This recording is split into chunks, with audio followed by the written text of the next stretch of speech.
Lovelies, hello family, hello friends, welcome once again. And my goodness, I know you can see a lot of colors here. They are so nice and bright. And look at that. If you look closely, you could see that they are really small. Guess what they are. What kind of stitch did I use? I used a peyote stitch to finish this, and you can finish this in 3 minutes, guys. In 3 minutes. Now, because of this being a tutorial, I used about, say, 6 to 7 minutes to finish because I had to take my time to go through with you. But it's a very simple tutorial, and I mean, I would be happy if you would want to try, if you try your hands on this with any kind of bead at all. Yeah, so this kind of bead are they are cylindrical in shape.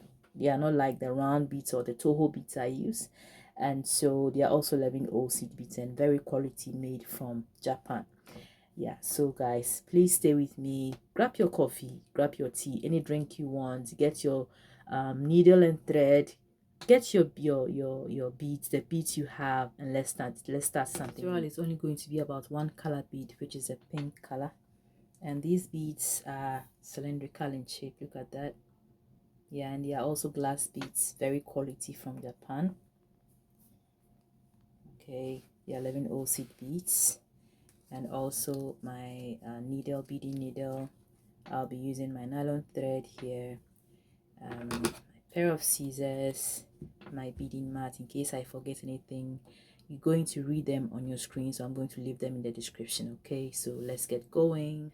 This is one of the most easiest projects you can ever learn, and I'll be using the peyote stitch. So first of all, as you can all see, I have picked 3 beads, and you have to go straight to the tail of your working project. Okay, so you leave a little tail of thread behind. You go through all beads, and then I'm going to do one more time. I'll go through all 3 beads again.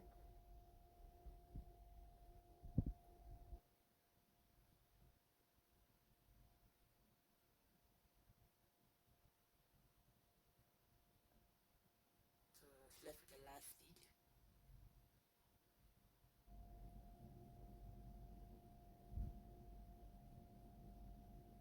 And then in the end, I'll come out from one bead only.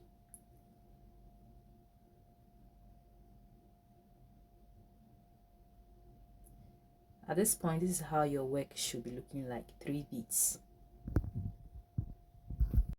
This is the only the foundation. I'll go ahead to pick 2 beads to start with the first round. So this is where the peyote stitch begins. I start with 2 beads, and every corner is going to have 2 beads. So whilst you do this, try to hold it properly in between your thumb and your index finger so it doesn't slip off.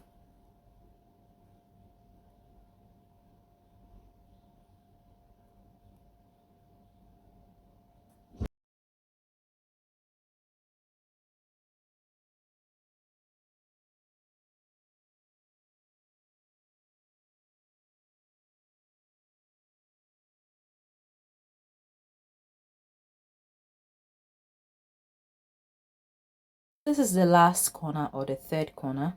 At this point, you have to move on to the next bead. That's the very first 2 beads that you added to the corner. You move on to the next one, which means you have stepped up. So this is what your work should be looking like. Now the first round is done, so we move on to the second round, or the second row. I'll go ahead to pick 2 beads,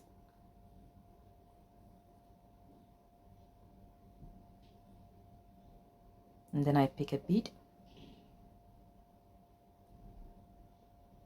then I go through the next 2 beads, or one of the next 2 beads.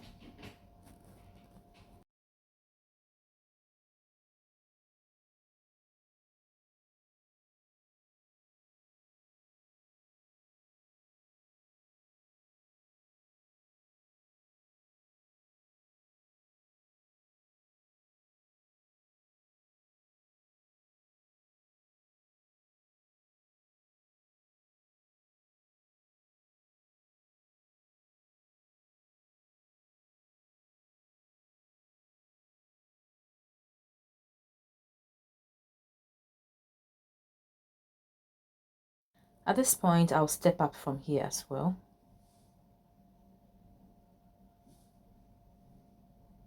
Yeah, so it's going to be 2 beads on the top. Now when you get to learn how this is done, you understand why you have to step up. Nobody will teach you, trust me. We'll move on to row 3 or the round 3, and it's going to be the same process or procedure.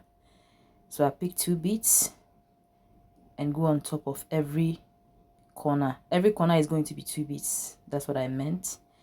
And then the rest of them is going to be 1 1 1 in each space.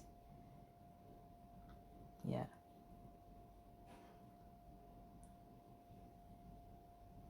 So from the beginning, I said it's one of the most easiest. You would figure things out by yourself.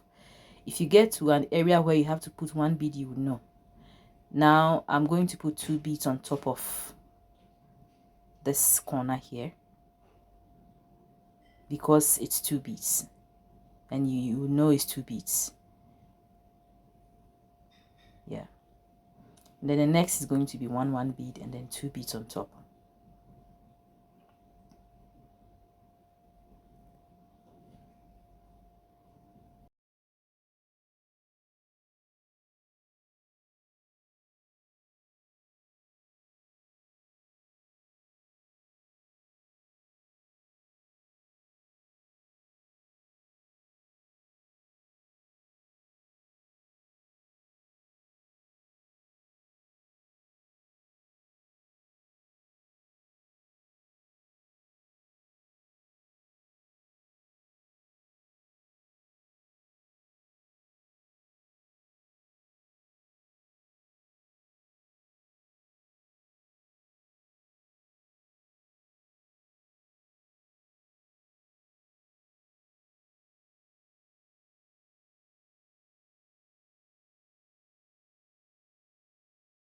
So this is where I step up.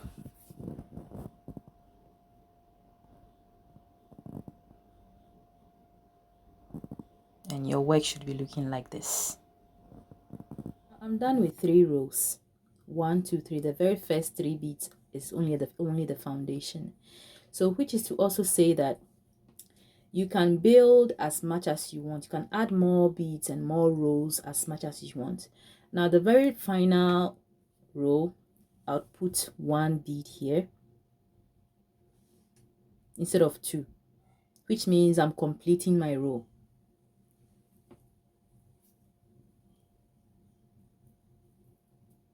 Like this.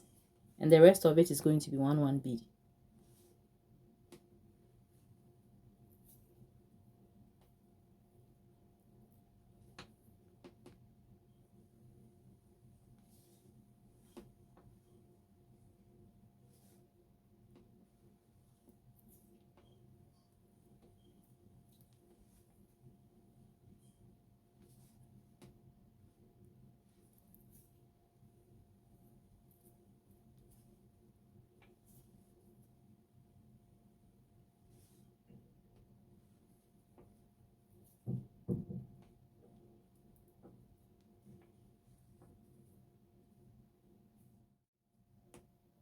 So this is the last bead I'll be adding, and I'm going to step up from here.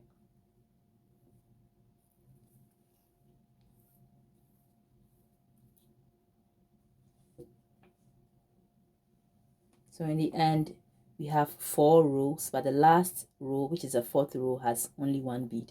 And then I want to complete my project from this point.